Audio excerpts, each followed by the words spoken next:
I'm just an honest guy. Yet I somehow ended up picking up a beautiful girlfriend. However, my girlfriend is deaf. So I have no choice but to work 3 jobs a day to support her. But who would have thought I'd unexpectedly see her sitting in a private room at a high-end club, chatting and laughing with effortless charm. Someone beside her asked how much longer she planned to keep pretending. She smiled absent-mindedly. When Makoto comes back to the country, I'll give him a few million as breakup compensation. He'll naturally disappear. So I was just the stand-in for a rich heiress's true love. I pinched my thigh and turned to leave, only to bump into her even more stunning best friend when I turned around. She sneered at me. Stop pretending. The corners of your mouth are practically reaching your ears. Chapter 1. I eyed the beauty in front of me warily. I don't understand what you're talking about. In truth, I was secretly admiring the curves beneath her silk dress. Willow's delicate face tightened under my gaze, her expression growing even colder and more aloof. You probably didn't expect this. Sophia had someone report your whereabouts to her so she could sneak out to drink and go clubbing. I was startled and shot back. That someone wouldn't happen to be you, would it? The corner of her lips lifted slightly, her clear, cool eyes tilting upward with a hint of mockery. Your so-called working 3 jobs a day to earn money for her treatment, is that wandering the streets from morning till noon, then spending a comfortable afternoon gaming at an internet cafe, and finally playing 2 hours of basketball at night before going home. Cold sweat broke out on my back. She found all that out. In front of Sophia, my persona was that of a poor yet resilient boyfriend who loved her to the bone. In the morning, I handed out flyers. In the afternoon, I worked at a restaurant. At night, I collected recyclables. By the time I got home, I'd be drenched in sweat, so exhausted I couldn't lift a finger. After slaving away for a month, I'd hand her 2,000 yuan for her medical treatment. Sophia fell for that act completely. Not only would she take care of all the housework, she'd even dote on me at night and help me rest. Damn it. I thought this heaven-sent lifestyle would last a little longer. I looked up, testing Willow. What do you want? She stepped closer, her flawless face right in front of mine, letting out a low laugh. Sophia really isn't a good person. I'm not here to condemn you, and I won't tell her. I snapped out of the visual shock and swallowed. Then what do you mean? George, dump her and date me instead. If you're worried, you can take me for a full medical check too. It took me quite a while to process that. Wait, what exactly are you after?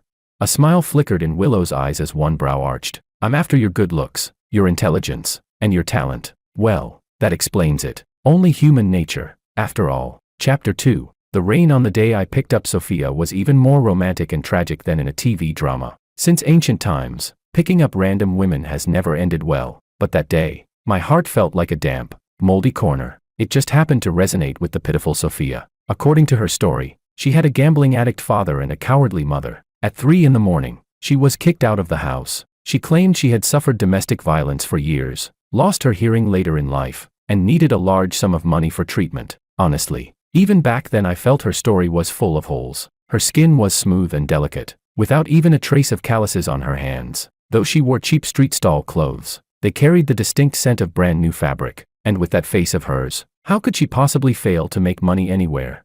At worst, she was a fallen rich heiress down on her luck. But what can I say? I'm just an honest man, one willing to hit, one willing to take it. I half reluctantly, half willingly started dating her. On the very first day we got together, I took her to the hospital for a full checkup. That very night, I even used a flashlight to inspect every inch of her body. Sophia's body was tense, blushing. She typed on her phone to ask what I was doing, obviously checking whether you had any diseases. After confirming everything again and again, I bit down on her lips. I whispered countless dirty lines into her ear. After all, she couldn't hear them anyway. Her body was stiff as a board, the tips of her ears down to her neck flushed bright red. That night was wild, an excellent experience. From then on, it became me handling things outside while she managed everything at home. The truth was, I actually had savings and had even bought an apartment. I started drawing original comics in college and gradually gained some recognition. After they were adapted for film and television, I made quite a bit of money. But wealth shouldn't be flaunted. I told no one. Even my parents thought I was barely scraping by. Sophia had clearly approached me with some ulterior motive.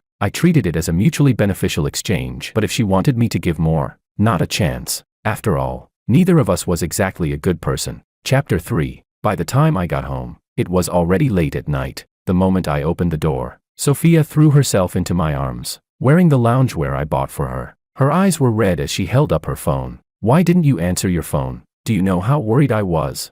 I was exhausted all over, lifting my lifeless eyes to scrutinize her. Her expression gradually turned confused, and she typed again. What's wrong? I lowered my voice. Miss Lou, did you have fun? How much longer are you planning to lie to me? Playing me, your stand-in, was it amusing? Sophia froze for a moment, then typed again. George, did you misunderstand something? My smile shattered, as if I had never truly seen this person before. I saw it with my own eyes at the club today. Are you still going to lie to me? After a long silence, she took a step back. Her expression was complicated, her voice slightly hoarse. In an instant, she transformed from a pitiful kitten into a reserved and aloof heiress. What were you doing at the club? See, even at a time like this. Her first reaction was to question me. My shoulders slumped weakly. I pulled a pale yellow envelope from my bag and threw it at her face. For the 1,000 yuan I earned for your treatment. Are you satisfied now? The envelope fell to the ground, revealing the corner of the cash inside. Her lips pressed tightly together, her pupils shifting slightly. Was it moved emotion or anger? I bumped past her shoulder and headed toward the bedroom. Sophia grabbed my wrist, her tone turning cold. I never intended to lie to you forever, right? Once your true love returns, the stand-in, can naturally get lost. I understand. I'll compensate you. The moment I heard those two words, I violently shook off her hand. Compensate. So in the eyes of you rich people, my sincerity can be measured with money, right? Then tell me, Miss Lou, how much do you think what I gave is worth? She lowered her eyes and said nothing more. I pointed toward the door. Now, please leave. After entering the room and locking the door, my expression instantly changed. I must have played the devoted, honest guy pretty well just now, right? I wonder if she'll give a bit more. Not long after, I heard the sound of the front door closing. She had left. I hurried out. Sure enough, there was a bank card on the coffee table. A note was pressed beneath it. There's 10 million in the card. Take good care of yourself from now on. 10 million. A full 10 million. As if she had timed it perfectly. Willow called me. She's gone. Right. I'll come help you move. I was speechless. Isn't that a bit rushed? Willow's voice was soft and meaningful. You wouldn't want her to regret it, would you? Move immediately. Chapter 4. A few days later, I held her medical examination report in my hand, my expression slightly dazed. So, we're together now. Willow sat on the sofa reading documents. She didn't even lift her head when she heard that. Otherwise, I muttered, shouldn't we at least get to know each other first? Even Sophia and I didn't move this fast. Hey, you call that plastic relationship of mutual deception, getting to know each other?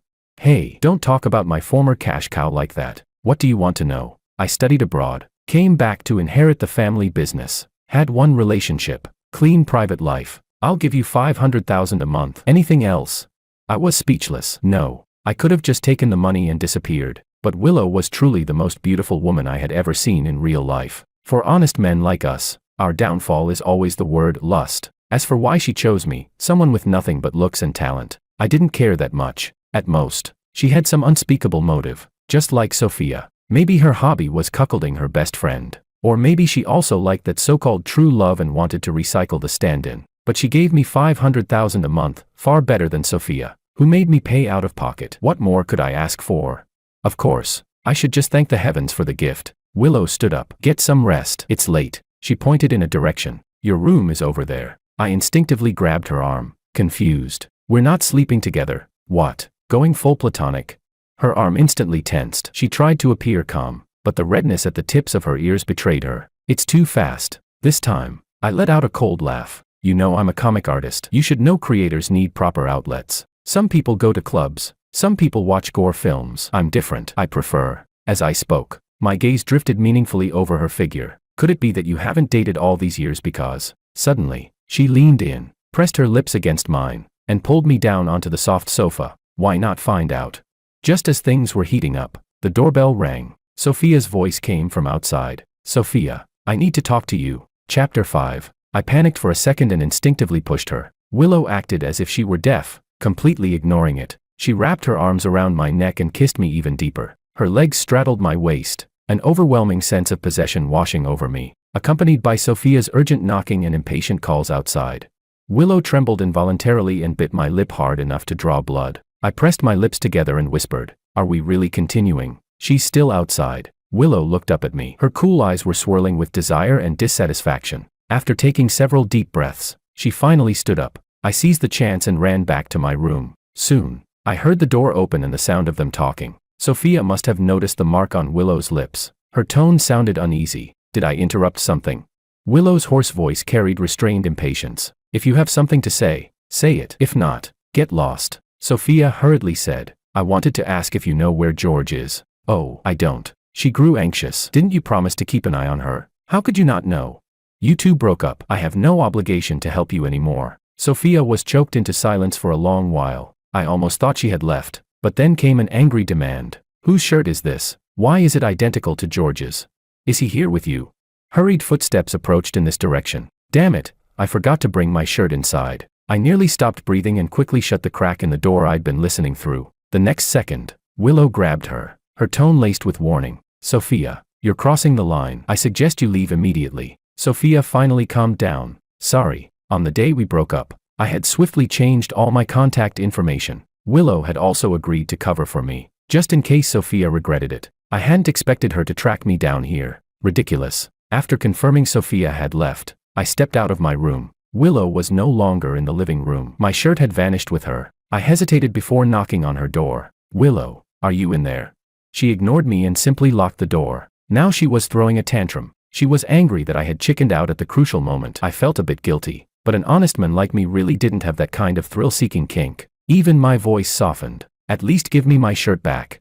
Soon, I heard the sound of the shower running inside. As my thoughts wandered, my cheeks gradually heated up. Back then, I had accidentally run into Sophia and Willow talking. When I asked about it, Sophia had lied, claiming Willow was a model trying to persuade her to go into the industry with her. Sophia said she had firmly refused, her kitten-like eyes glistening as she asked me for a reward. Naturally, I rewarded her thoroughly. Lost in the moment, I had caught a fleeting glimpse of Willow's breathtaking profile. Honest as I was, I had thought that once I broke up, I'd go to the club and persuade her to turn over a new leaf. Coming back to my senses, I slammed my fist against the door in frustration. It was all Sophia's fault. Chapter 6. I had a whole night of indescribable dreams. I walked out of my room the next morning with dark circles under my eyes, yawning non-stop. To my surprise, a lavish breakfast was already laid out on the table. It was clearly freshly made. I looked at Willow in astonishment. She was fully dressed, sitting there calmly drinking soup. She could cook.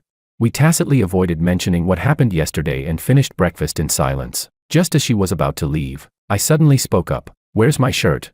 Willow stiffened, her gaze flickering for a brief moment. It was old. I threw it away. My eyes widened. Are you serious? I've worn it for years and never thought it was old. She lacked confidence now, her voice even sounding somewhat meek. I'll buy you 10 more. I felt slightly annoyed and looked up at her in dissatisfaction. But when I saw the redness at the tips of her ears, an idea flashed through my mind. I let out a wicked chuckle. I've heard that when a girl wears a guy's shirt, it's extra tempting. You didn't keep it to wear for me, did you?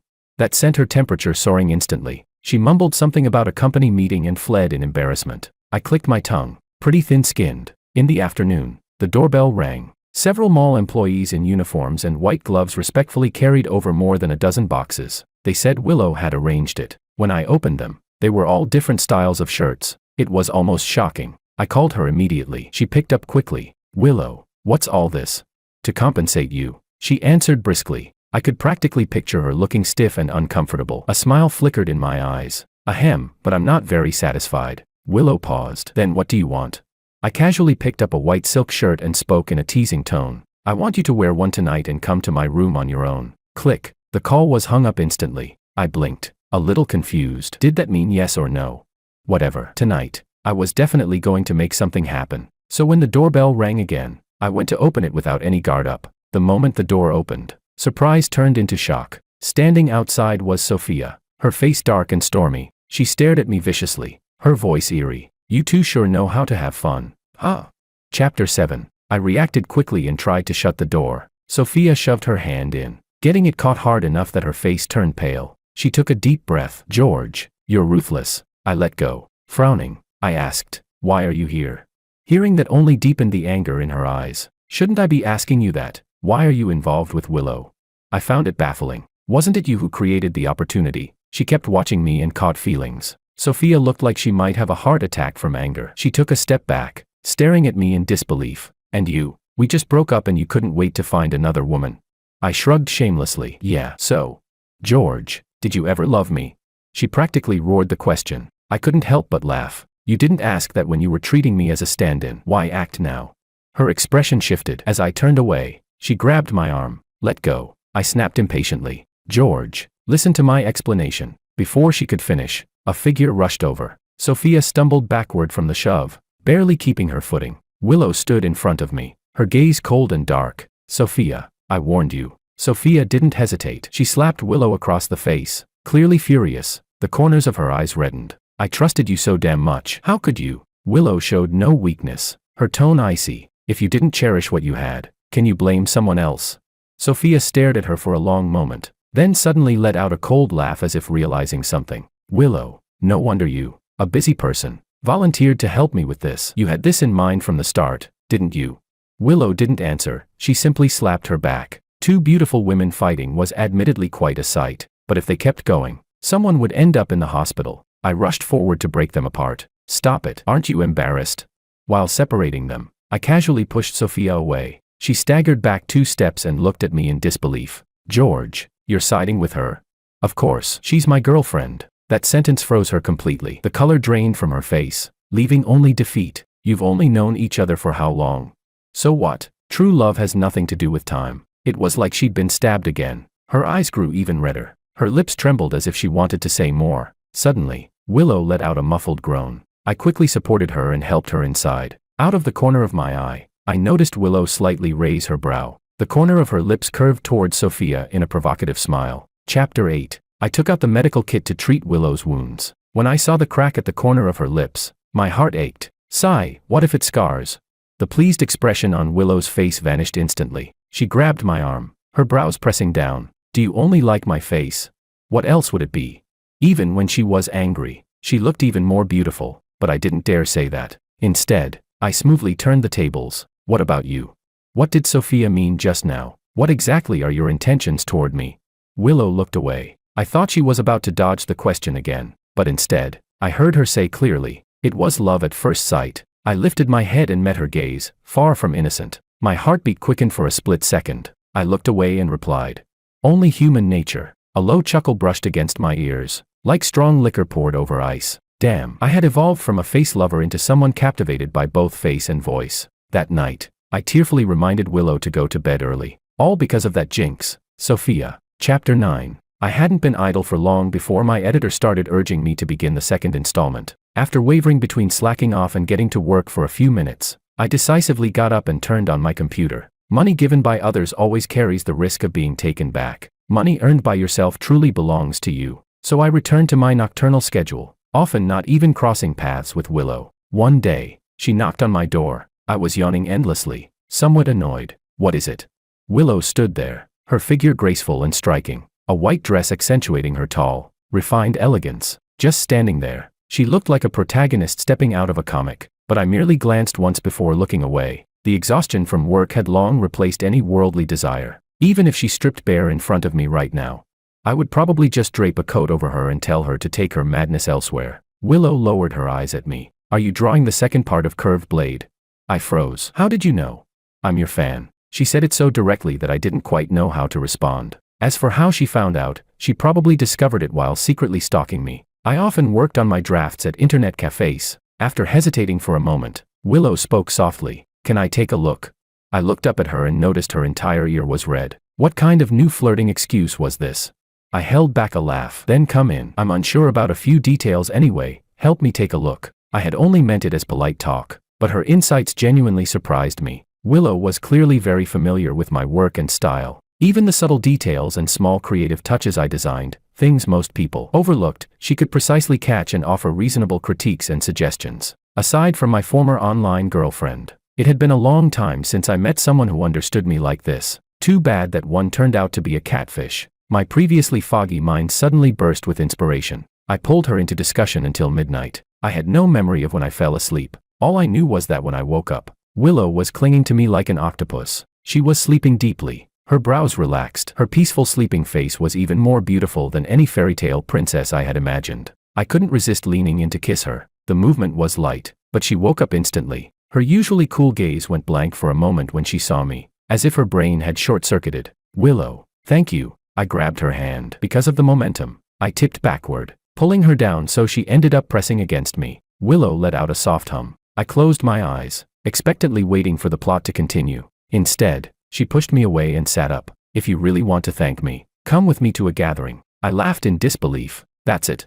Chapter 10. On the day of the gathering, Willow brought me to a familiar private room in the club. My feelings were complicated for a moment. They became even more complicated when I saw the man in the center who looked 60% like me. Sitting beside him was my ex-girlfriend, Sophia. She swept a cold glance at me, but the moment she turned to the man, her expression instantly softened. The man had fair features and an elegant, gentle temperament. He treated everyone with refined courtesy. Even toward me, the former stand-in, he remained perfectly polite, without the slightest trace of sarcasm. When others cast curious looks my way, he even stepped in to ease the tension for me. "Hello, George. I'm Makoto. You must be Sophia's boyfriend." Truly impressive. He raised his glass to clink with mine. Sophia stopped him gently and said in a soft, doting tone, "Makoto, drink less." But Makoto turned and rolled his eyes at her. "Who are you? Since when do you get to manage me?"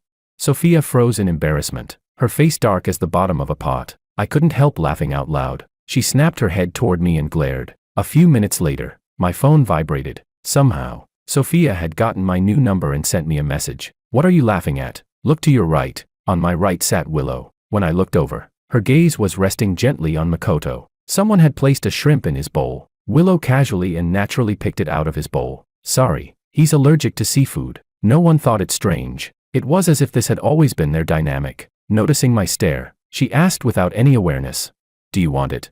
The air suddenly felt suffocating. I shook my head and looked down at the message again. It seemed I truly couldn't laugh anymore. Chapter 11. I made an excuse to go to the restroom. As soon as I stepped out, I ran into Sophia. Her slightly hoarse voice sounded near my ear. "George, do you really think Willow approached you without a purpose? Look up, look ahead." On the empty terrace, only Willow and Makoto stood together. They looked at the night view side by side, occasionally turning to glance at each other. The stars and night breeze were mere decoration. The intimacy in their eyes needed no explanation. "She's the one who cares about Makoto the most. She brought you here so you'd face reality. You're just a stand-in." My throat felt dry. "Sophia, what are you trying to say?" She paused. Her slender, fair fingers turned my face toward hers. Our eyes met. Every emotion was laid bare. Sophia's expression darkened instantly, a hint of panic surfacing. "George, don't tell me you've actually fallen for Willow." I shook off her hand. "What does that have to do with you?" She let out a cold laugh, though bitterness flickered in her eyes. "We were together for nearly 2 years. How long have you two even been together? How can you not feel even a trace of attachment toward me? George, do you even have a heart?" Sophia stepped closer, almost grinding the question out through her teeth. Her once obedient, clear kitten-like eyes were now an unnatural red. I scoffed, looking at her with ridicule. "What's there to miss about a relationship built on lies? Stop pretending. We both got what we wanted. No one gets to condemn anyone. Okay." She froze. For a split second, her swaying figure looked like an abandoned animal, on the verge of collapse. I stepped past her, about to leave, but Sophia grabbed me again. A scorching tear slid down onto my arm. "George, I miss you. Come back." "Okay. I'll give you money, any amount. Just don't be with her." I said nothing. I shook off her hand and walked away. Sigh. When would she understand? I'm not that desperate for money. I'm just hopelessly shallow. Chapter 12. When I realized I had started looking forward to chatting with Willow, not just craving her body, I grew troubled. Once feelings got involved, our mutually beneficial arrangement would no longer stay pure. Should I continue or retreat? Today, Willow made the decision for me. Maybe Sophia was right. Maybe she had brought me there as a warning not to fall for her. No wonder she wouldn't let me touch her. Turns out she was saving herself for her true love. After we got back, I claimed I felt dizzy and went to my room early. Soon, Willow knocked on my door. She had made me a sobering soup. "Drink this before sleeping. You'll feel better." I nodded and finished it in one go. "Thanks." She didn't move for a long while. I couldn't help glancing at her. "Is there something else?" Her lips pressed tightly together, brows unconsciously furrowed. It seemed she had mustered up courage for a long time before asking, "Why did you drink so much today?" My mind instantly turned into chaos. I didn't know how to answer. When I lowered my gaze, her slightly cold voice sounded beside me. "Was it because of Sophia?" "You're overthinking it," I replied. Willow was clearly dissatisfied with that answer. She picked up the bowl and turned to leave. That was how she showed she was angry. The best solution would have been to chase after her and coax her. But when I came back to my senses, I was startled. Since when did I understand her so well? Still, I didn't move. I wrapped myself tightly in the blanket and slept peacefully. I had already bought tomorrow's ticket to leave. There was no need to explain anything further. When I woke up, Willow was indeed nowhere to be seen. But breakfast was still warm in the kitchen. Heartless as ever, I finished eating and left her a note. I only dated you because I thought you were a model. Turns out you won't even let me touch you. Boring. Let's break up. Willow didn't seem like the clingy type, so I boarded my flight with complete confidence. The moment I landed, I saw someone I thought I'd finally escaped from. Chapter 13. Are you stalking me? Autumn had already arrived, the air turning chilly. Sophia walked toward me in a gray trench coat. She avoided my question, her brows and eyes filled with delight. Since you two broke up, can I pursue you again? I dragged my suitcase toward the exit. Sorry, I don't go back to my exes. Sophia forcefully grabbed my luggage. I'll give you a ride. It's on the way. Sophia, do you not understand human language? I rarely lost my patience like this. She smiled at me, but her eyes seemed covered in a layer of mist. I understand, but what can I do? I don't want to let go. When you make a mistake, you apologize and make amends. George, at least give me a chance. The driver I'd booked arrived and honked at me. I snatched back my suitcase and left. After I got into the car, the driver glanced at the rearview mirror and chuckled. Kid, fighting with your girlfriend?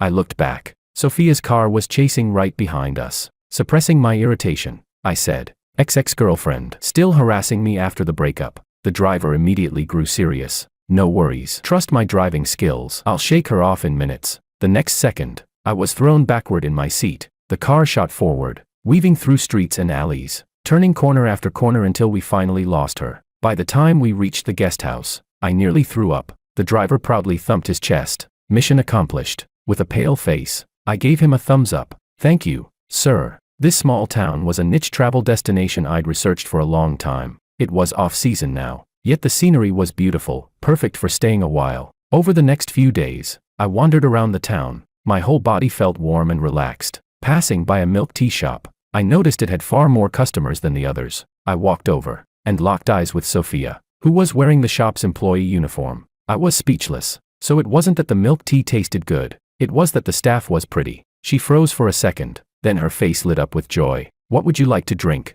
For a moment, I felt dazed. It was as if I saw the old her again, obedient, well-behaved, always brimming with enthusiasm. I looked away and turned to leave. Chapter 14. From that day on, I saw Sophia everywhere, handing out flyers in the morning, making milk tea in the afternoon, volunteering in the community at night, even picking up trash. Wasn't she copying my old persona?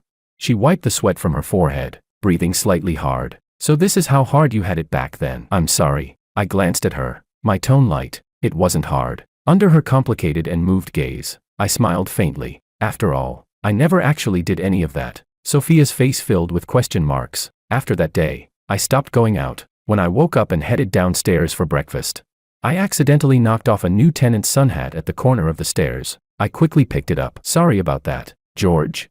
His delighted voice made me freeze. I looked up at him and went numb. Wasn't this supposed to be a niche tourist spot? Why was everyone I knew here? Makoto was enthusiastic and insisted on treating me to a meal. Didn't expect to run into you here. What a coincidence. Came alone. I felt awkward and answered vaguely before changing the subject. You here alone too? He scratched his head, lips pressing together shyly. No, I came with my fiancé. For a moment, my breathing stalled. Our seats were by the window, overlooking the street. Makoto pointed at a pastry shop. She's buying snacks for me over there. I followed his gesture. It was a beautiful, unfamiliar woman, carrying bags full of food, smiling gently. Then you and Willow. Before I realized it, the question had already slipped out. Makoto's eyes widened. Wait, you didn't misunderstand something, did you? Willow is my cousin. Didn't she tell you? I peacefully closed my eyes. All Sophia's fault. Chapter 15. That night, Sophia knocked on my door. George, let's talk. There's nothing to talk about. Fine, then I'll just sit here and not leave. After half an hour, she really showed no intention of leaving. I finally lost my patience and flung the door open. What exactly do you want? She was sitting on the floor, arms wrapped around her knees, paired with those bewitching kitten-like eyes. She looked pitiful beyond words, just like the day I first picked her up. Sophia reacted quickly and squeezed into the room. She hugged me tightly. George, let's get back together. Okay. At first I did treat you as a stand-in, but you and Makoto are completely different. I never truly saw you as him. Makoto said he looked down on me. He said what I did disrespected both you and him. He told me to ask my own heart. My heart tells me I fell for you long ago. I just refused to admit it. I was wrong. Can you forgive me this once? The more I struggled, the tighter she held me. Her burning breath clung to my skin. She played the innocent prey, luring me step by step. Gidge, didn't you like my body the most? You can do whatever you want, just don't leave me. Her soft, Seductive voice lowered gradually. She took my hand and guided it toward her chest. Then further down. I was stunned. Since when did Sophia become so bold? Before I could react, a familiar figure rushed in. Sophia was shoved back again, stumbling hard. Willow looked at her coldly. Wouldn't it be better to disappear quietly once you faded out? How did you even find this place? Heh, petty tricks are all you're capable of. You think deliberately making George misunderstand my relationship with my cousin would let you sneak back in? Dream on. I looked at Willow. She seemed slimmer these days. Her white dress was wrapped tightly around her, but during the scuffle, the lace edges of her lingerie briefly showed. Sophia's face darkened as she cursed. Who the hell are you dressing like that to seduce? Willow didn't get angry, she smiled instead, even lifting her brow as if showing off. Didn't you say I was a model? I'm just doing what models do. Sophia took a deep breath, furious. Have you no shame? And you do? You were just trying to seduce someone else's boyfriend. If you're that desperate, go home. Sophia was clearly at a disadvantage now. She received another slap. This time she didn't fight back. She only looked at me helplessly. I sighed. From the day you lied to me, this ending was inevitable. Sophia, leave yourself a little dignity. Her proud posture finally collapsed at that moment. Chapter 16. After Sophia left, I was weighing how to speak. Willow didn't ask a single question. She turned, shut the door, and locked it. Then she silently opened the black suitcase she had brought. Silver handcuffs, uniforms, blindfolds, a small whip, ropes. My pupils trembled. I stepped back in shock. Why you? Willow looked up, her gaze aggressive and fixed on me. She stepped closer and closer. My throat suddenly felt dry. What are you doing? Willow moved close and kissed me on her tiptoes. Tonight, my body is yours to command. When a beautiful woman willingly plays along and tempts you again and again, who could possibly resist? I decided to follow my heart and pulled her into my arms. All the pent-up frustration and longing dissolved into a wild, lingering kiss. Desire fell like spring rain, steady and unending. As night deepened, the rain grew heavier, tirelessly beating against the windows. Turns out, suppressing things for too long really does cause problems. The tide surged again and again against the shore. We nearly went on until dawn. When my head finally touched the soft pillow, I was drifting into sleep, but I didn't forget one important thing. Willow, can you tell me about your first love?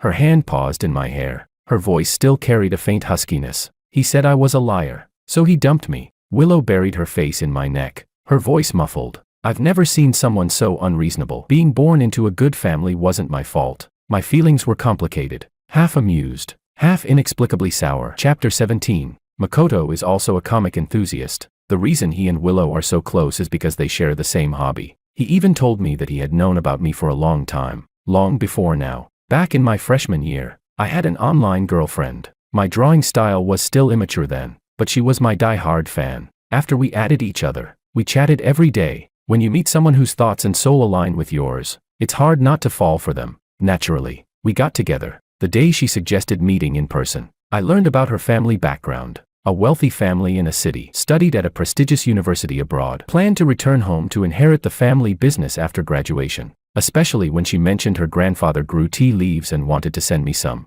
I instantly snapped out of it. Wasn't this obviously a tea scam setup? First, what rich second-generation heir has nothing better to do than start an online romance? Second, the selling tea scam routine had been talked about to death, so I broke up with her, claiming I had to return home to mourn and observe 3 years of filial piety. Then I blocked and deleted every contact method she had. Who would have thought my online girlfriend was actually Willow? Makoto said he teased Willow about it for a long time. Yet after all the twists and turns, we still found each other. Looking at her leaning against my chest, I asked, "Why didn't you tell me earlier?" Willow was silent for a moment. "I knew you were only attracted to my body. I wanted you to get to know me. Trust me, little by little. George, we have a long time ahead of us. There's no rush. I love you." She kissed my cheek reverently. My eyes felt slightly warm. Dawn broke. I reached out and pushed open the window. The rising sun leapt from behind the mountains, slowly climbing upward. This was the first sunrise we watched together. In the future, there would be many more. Chapter 18. After returning to a city, nothing had changed, yet everything felt different. For example, Makoto and I became good friends. For example, Willow and I went from 2 rooms to 1. Sophia never disturbed me again. She joined the company on her own initiative, shedding her former aimlessness and becoming mature and steady. Whenever her recent situation came up in conversation, Willow's gaze would carefully scan every inch of my face, not missing even the slightest micro-expression, afraid I might show a hint of nostalgia. especially on the day I proposed to Willow. Sophia sent me a message. If you regret it, I can crash the wedding anytime. Willow went to give Sophia another slap. Yet it still didn't completely ease her insecurity. Amused, I turned her face toward me, though she tried to act indifferent. Don't worry. From the moment we broke up, I was done with her. Willow looked at me suspiciously. Even if she stripped and stood in front of you right now, you'd turn and walk away. My speechlessness was misinterpreted as guilt, so I picked her up over my shoulder and carried her toward the bedroom. We went at it back and forth the entire night again. The next morning, she faced away from me, her long dress wrapped tightly around her, as if she hadn't been the one who lost control the night before. Looking at the bite marks on my chest, I protested weakly. Are you a cat? Why are you biting? Willow glanced at me sideways. Of course, if I don't mark my territory, what if some shameless vixen takes advantage? I wrapped my arms around her waist from behind. Willow, I love you. Her body stiffened instantly at those words. All her anxiety and insecurity slowly melted away. Willow turned and threw herself into my arms. She buried her face in my neck and inhaled deeply, almost greedily. After a long moment, I heard her whisper a single word into my ear. Meow.